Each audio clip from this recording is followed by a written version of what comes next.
there, bring some out. But at what moment? Is it the moment when you're already lost the team match in a single game of 1 minute chess? Probably not. So he is going to have to rely on his knowledge, but also maybe keep some secrets for future games. And look at Gukesh. He's practicing to play very quickly and press the clock. He's like, I just want to make sure that I don't take even 1 second to make the move and press the clock. I like it. I like it. And again, it's a new environment. It's like playing on a new field. Right. Right? You gotta get that tactile feel for what's sitting in front of you. And here you have it, folks at home, those in the venue, our final match of the evening. It all comes down to this between the world champion and the world number 2. It's a bullet game, 1 minute apiece for personal Gentlemen, pride. are you ready? Are you ready? Clock. Here goes the clock. We go. Off we go. It's a B4 push to open things up here for Hikaru Nakamura, and we are off to the races. And for Hikaru, he is playing on the queen side of the board. He's pushing his pawns forward. And you see a triangle from black. You have this triangle towards the center. It means you're very well defended, but you have a bad light score bishop. So Harshit, some good news for Gukesh as he strikes forward, but he has some things to figure out as well. Absolutely, and I want to break with this move pawn to e5, opening up my bishop on c8. That's what black is aiming for. So I think a move like rook to e8, queen to e7, preparing e5 will be on the cards of Gukesh. And I think you're right, but he wanted to take first. He didn't want his bishop shut back on b8. He's now trying to chisel at White's impressive pawn structure, connect forward, David Howell's favorite game. But right now, Gukesh is trying to get any of his pieces developed. I mean, that knight just wrapped around. This feels suffocating already at this point for Gukesh. Like, where do I put any of my pieces? I'm completely blockaded behind my own pawns. And now Hikaru has managed to put his knight on e5. The knight on b4 had such a long route to come there, and I think it just gave White too much time. And again, knight to e8. Brilliant.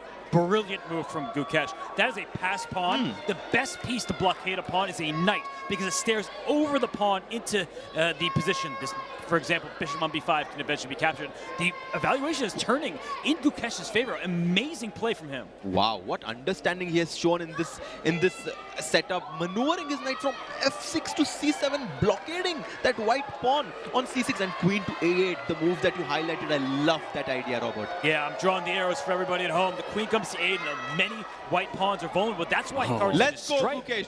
Let's go. Yeah, Gukesh has an opening here. Now it feels like Hikaru's just saying, I'm going to blow up the position. Yeah, I'm just going to blow it up. He's trying his best, but look at the clock, by the way. It's Gukesh who has the lead. They both have green, which means they're not overly stressed, but look at Hikaru's heart rate. I'll tell you this much, only one of them was out there practicing hitting the time controls, and right now it seems like it's working well in the favor of Gukesh. It is, but I would say one thing to fear if you're Gukesh is the black king. It feels like it doesn't have that many defenders. White's king is safe and sound, and after a move like this, watch out, knight g5, queen h7, do not blunder that pawn. He goes g6, he stops the threat of queen takes h7. Look at Divya, they're all so nervous. Locked in watching this game play out.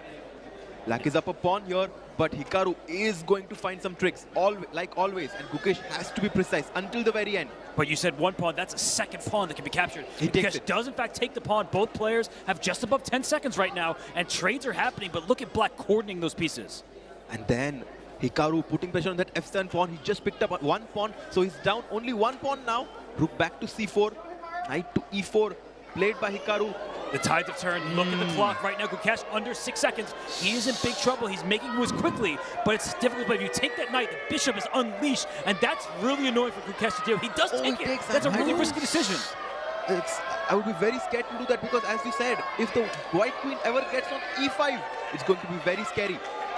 But how do you get there, right? You need your queen somehow to get to f6. Knight comes. Rook takes c5. What? Rook takes c5. Queen f6. That's the. And he stops it. I think Gukesh spotted it, and he immediately played queen d7 because he knew he blundered rook takes d5. Oh, but he finds it the second time. Queen f6. Oh my goodness. The audience can feel it as well. Just like that, a quick shift in the feelings of the audience, the players themselves. 2 seconds to work with here for Gukesh. Oh, it's definitely not over right now because Black has 3 pawns for the bishop. There's a lot of checks. The white king is exposed. Black made one. Wow! What a finish! Hikaru wins with checkmate on the board. Look at that. Checkmate, USA versus India. And it ends in a checkmate delivered by the world number 2 to the world champion. Hikaru gets it done. The clean sweep. 5-0. The clean sweep, the brooms are out. You can hear the chants in the background. Hikaru Nakamura said, "Not today."